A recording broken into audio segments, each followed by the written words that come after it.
मैं नवल आप लोगों का मेरे चैनल फन गुरुकुल पे स्वागत करता हूं। आज हम लोग डिस्कस करते हैं जो गेट 2019 का पेपर हुआ है सीएस का, उसमें जो क्वेश्चन आए हैं डेटा स्ट्रक्चर और कंप्यूटर नेटवर्क के, जो मेमोरी बेस्ड क्वेश्चन मुझे मिले हैं, आज हम वो क्वेश्चन डिस्कस करते हैं। ठीक है, साथ के साथ अगर आपको भी कुछ क्वेश्चन मिले हो तो आप वो कमेंट बॉक्स में डालिए, इससे मैं उसके सॉल्यूशन नेक्स्ट वीडियो में बना के आपको दे पाऊँ। ठीक है, क्वेश्चन डिस्कस करते हैं। एक क्वेश्चन तो जो आया था एप्टीट्यूड का ही कह सकते हैं, मैथ का कह सकते हैं। ये क्वेश्चन आया था 3⁻51 mod 5। ये क्वेश्चन आया था, आपको इसमें निकालना था कि रिमाइंडर, अगर मैं ये बोलूं कि 3⁻5 mod 5 का आंसर क्या आएगा, तो इसको हम इस तरह से सॉल्व कर सकते हैं। अगर आपने एप्टीट्यूड में पढ़ा होगा कि हम क्या कर रहे हैं कि इसको 5 से डिवाइड कर रहे हैं और रिमाइंडर निकाल रहे हैं, कितना रिमाइंडर आएगा। ठीक है, तो आपको रिमाइंडर निकालना मैंने बताया है, आप मेरी वीडियो में देख सकते हो। अगर ये दोनों प्राइम नंबर है, तो हम क्या कर सकते हैं कि इसका क्वोशंट निकालते हैं। क्वोशंट कैसे निकालते हैं कि अगर ये 5 है तो 5 का क्वोशंट कितना आ जाएगा 4, 5 का क्वोशंट कितना आ जाएगा 4, और 4 से डिवाइड कर देंगे हम 51 को। तो 4 से 51 को हम डिवाइड करेंगे तो जो रिमाइंडर आएगा, 4 से 55 को डिवाइड करेंगे तो रिमाइंडर कितना आएगा 3। तो जो 3⁻3 mod 5 का रिमाइंडर आएगा, जो आंसर आएगा वही इसका आएगा।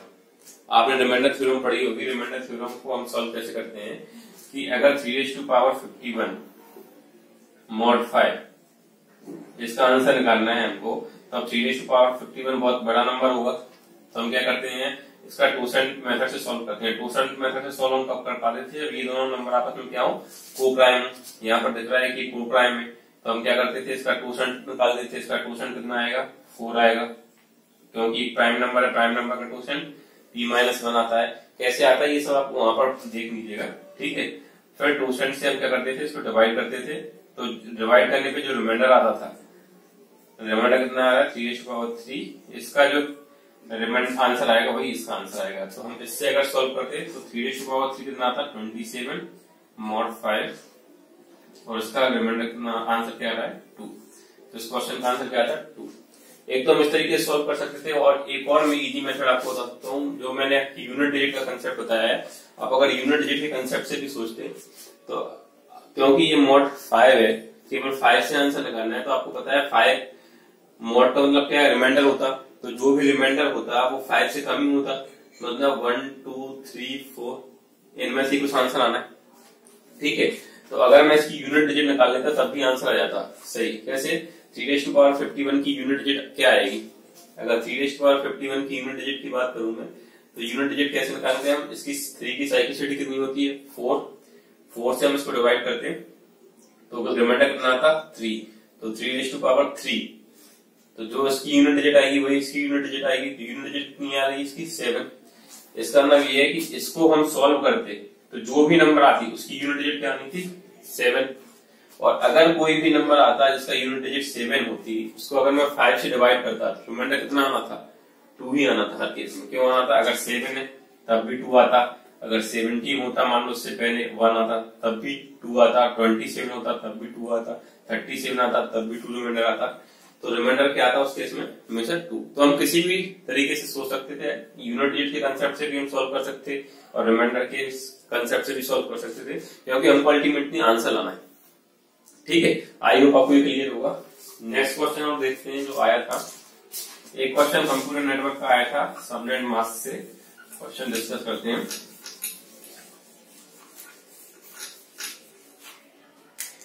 क्वेश्चन था 194। ये सब मेमोरी बेस्ड क्वेश्चन है, हो सकता है कुछ क्वेश्चन में चेंज हो। अगर आप पेपर देने गए होंगे तो आपको क्वेश्चन मालूम होगा तो आप कमेंट बॉक्स में डाल के क्वेश्चन अपडेट करा सकते हैं। जो आपको नए क्वेश्चन मालूम है वो भी दे सकते हैं, तो इससे उसके सॉल्यूशन जल्दी से जल्दी अपडेट कर देंगे। ये 3 क्या है, सब आईपी एड्रेस है और सबनेट मास्क है 255 255 255 252। ये सबनेट मास्क, और ये पूछा गया है कि ये तीनों आईपी एड्रेस जो हैं 3 पीसीस के, ये तीनों सेम सबनेट में है या डिफरेंट सबनेट में है, या कौन से 2 सेम सबनेट में, ऐसे 4 ऑप्शंस थे। तो आप देखेंगे कि हम सबनेट एड्रेस कैसे निकालते हैं, आईपी एड्रेस और जो सबनेट मास्क होता है उसका हम क्या करते हैं, लॉजिकल एंड करते हैं। तो अब ये जो सबनेट मास्क है इसका हम किसी भी आईपी एड्रेस के साथ अगर हम लॉजिकल एंड करेंगे तो आप देखोगे 255 के साथ अगर हम किसी भी नंबर का अगर लॉजिकल एंड करते हैं तो वही नंबर आती है। क्यों आती है आप समझो। 255 का मतलब क्या है, ऑल वन। ये आपको होता है हर एक बाइट 8 बिट में रिप्रेजेंट होती है। तो 255 का मतलब क्या है, ऑल वन। तो यहाँ पर जो भी नंबर होगा अगर वहां पर मान लो कहीं पर 1 होगा तो नीचे वाला तो 1 होना ही है, तो उसका एंड करने पर क्या आएगा, 1। फॉर एग्जाम्पल आप देख लो 194 है, 194 को अगर मैं लिखूंगा तो कितना आएगा 128 और 1 और 64 192 हो गया ये, और 0 32 16 8 4 1 0 ये हो गया 194। ठीक है। और 255 क्या है, अगर मैं इसका लॉजिकल एंड करूंगा तो देखो क्या आना है। आप समझो कि यहाँ तो क्या है, सारे 1 है। अगर ऊपर वाला 1 होगा तो नीचे वाला 1 आना है, तो आंसर बनाना है क्योंकि ये तो 1 है ही। ठीक है। ऊपर वाला 0 होगा तो भी आंसर क्या आएगा 0, क्योंकि नीचे वाला 1 है और एंड में 1 कब आता है, जब दोनों 1 हो। तो केवल 1 कब आना है, जब ऊपर वाला 1 हो। तो आप देख रहे हो कि जब मैं 255 के साथ किसी का भी लॉजिकल एंड कर रहा हूं तो वही नंबर आनी है। क्यों आनी है, क्योंकि उस नंबर में जहां पर भी 1 होगा आंसर में भी वहीं पर 1 आएगा। क्योंकि अगर उस नंबर में 0 है तो आंसर में 0 आना ही आना है, क्योंकि इधर 1 है और एक बार 0 आ गया। यहाँ पर जहां पर भी 1 होगा वहां पर क्या जाएगा, 1 आ जाएगा। तो इसका अगर मैं इसके साथ लॉजिकल एंड करूंगा तो 194 आएगा। अब x ये कुछ भी हो, इसका 255 के साथ अगर मैं लॉजिकल एंड करूंगा तो क्या आना है, x ही आना है। ठीक है। और 10 का इसके साथ करना है तो 10 ही आना है। ऐसे ही सेम इसमें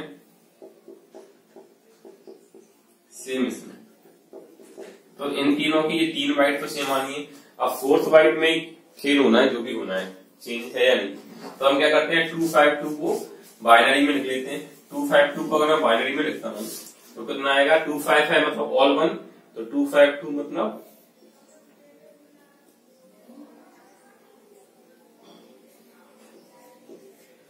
ठीक है, ये 3 हट गया तो 252 आ गया। 128 64 192 और 32 आप सो सम करोगे 252 हो जाएगा। ठीक है। अब अगर मैं 4 को इसके साथ लॉजिकल एंड करता हूं तो 4 कितना होगा, 100 तो कितना आना है, ये 4 आना है। कितना आना है, 4। तो मतलब इसका सबनेट मास्क कितना है, ये जो होस्ट जिस सबनेट में है उसका सबनेट एड्रेस कितना है, ये 5 है। 5 को अगर मैं लिखूंगा तो कितना लिखेगा, ये लास्ट बाइट, जब ये 3 बाइट तो सबकी सेम आनी है। 5 को अगर मैं लॉजिकल एंड करूंगा तो क्या आएगा, यही आएगा एस्टेज, क्योंकि 1 का 0 के साथ करेंगे तब भी यही आना है। तो इसका भी सबनेट एड्रेस क्या आना है, 6 है। 6 का क्या होगा, तो इसका भी क्या आना है, 4 ही आना है, क्योंकि लॉजिकल एंड करेंगे तब भी क्या आएगा, 4 आएगा, क्योंकि ये 1 0 है, 0 आएगा। ठीक है। तो आप देख पा रहे हो कि ये तीनों जो पीसी हैं उनका अगर ये सबनेट मास्क है तो सबनेट एड्रेस ये आ रहा है। इसका मतलब क्या है, ये तीनों क्या है, सेम सबनेट में कनेक्टेड है। तो इसका आंसर हो गया all host are connected at same subnet. ठीक है।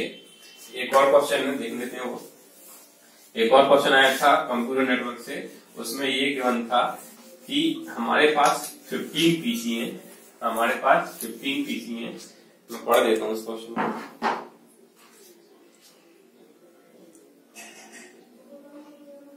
हमारे पास 15 कंप्यूटर्स है और हमारे पास स्विच है, 8 पोर्ट स्विच है। ठीक है। तो minimum number off switch required कितने होंगे, जबकि अपलिंक पोर्ट अवेलेबल नहीं है। अपलिंक पोर्ट अवेलेबल नहीं है, इसका मतलब क्या है कि कोई एक्स्ट्रा पोर्ट नहीं है कनेक्ट करने के लिए। ठीक है। 8 पोर्ट स्विच है। ठीक है। और 15 पीसी है हमारे पास, 1 2 3 4 5 6 7, ये 8 पोर्ट हो गया।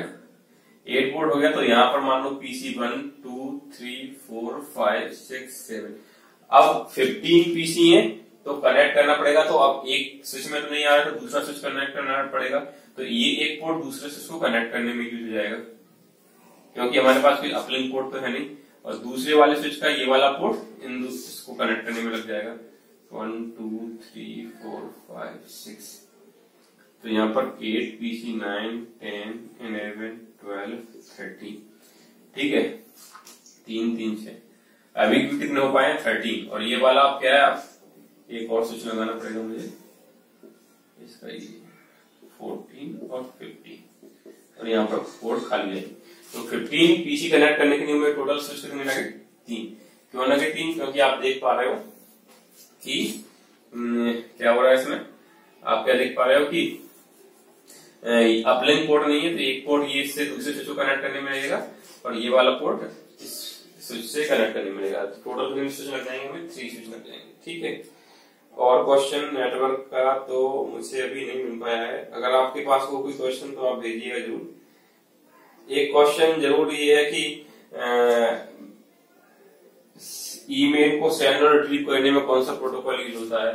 तो अब इसके ऑप्शन मुझे मिल नहीं पाए हैं। एसएमटीपी जो प्रोटोकॉल है वो सेंडिंग के टाइम पे यूज होता है और आईएमएफ और पीओपी ये रिसीविंग के टाइम पे यूज होते हैं। इसके ऑप्शन जो भी हो उस हिसाब से आप देख सकते हो, इसके ऑप्शन मुझे मिले नहीं है। एक और क्वेश्चन था, अब डेटा स्ट्रक्चर का क्वेश्चन देख लेते हैं। डेटा स्ट्रक्चर का क्वेश्चन था, अगर आपने देखा हो, जो मुझे मेरे फ्रेंड्स ने भेजे हैं क्वेश्चन, मैं उनसे डिस्कस करता हूँ। एक B+3 से क्वेश्चन आया था कि which of the following is not correct about B+3। Option थे की values in each node are kept in sorted order.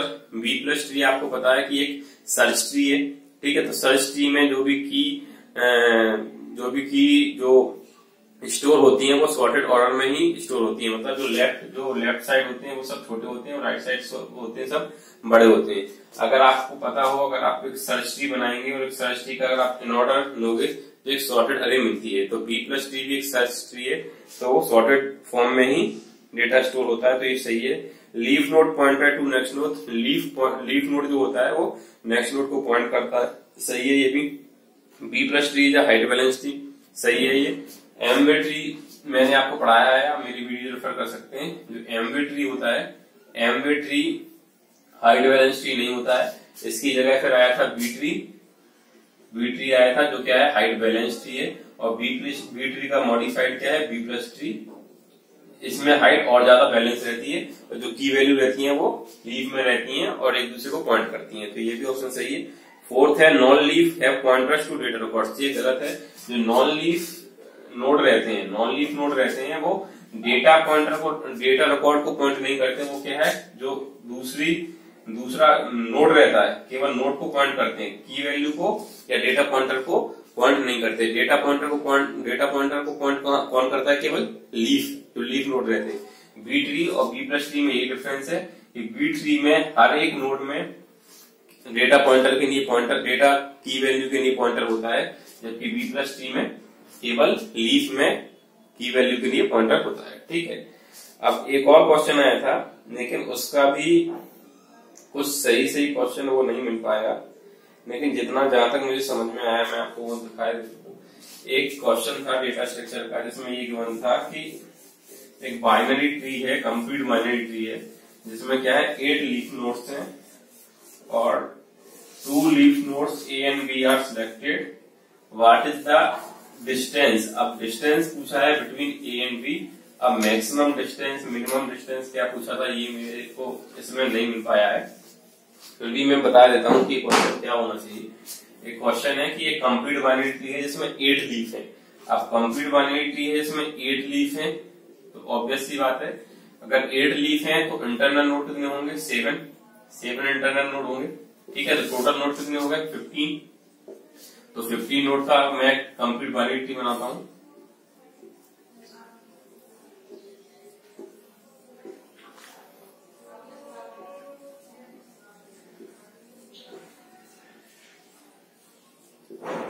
ये कंप्लीट बाइनरी ट्री होना चाहिए जिसमें क्या है 8 लीफ नोड है। ठीक है। अब उसमें क्वेश्चन में ये पूछा है कि 2 लीफ नोड सिलेक्ट किए गए हैं, उनके बीच की डिस्टेंस क्या है। ठीक है। अब क्वेश्चन जो भी होगा वो आप उस हिसाब से समझ लेना। मेरे हिसाब से क्या होना चाहिए कि जो लीफ नोड है इनको क्या है, ट्री रिप्रेजेंटेशन आपने पढ़ा होगा, ट्री को क्या है एरे में, अगर एरे में रिप्रेजेंट करते हैं तो कंप्लीट बाइनरी ट्री में क्या होता है आपको पता है, लेवल ऑर्डर ट्रावर्सल के फॉर्म में जो नोड होते हैं वो स्टोर होते हैं। मैंने पढ़ाया हुआ है ट्री, आप वहां पर जाके रेफर कर सकते हैं। तो ये अगर मान लो इंडेक्स 0 पे स्टोर होगा तो ये इंडेक्स 1 पे, ये 2 पे,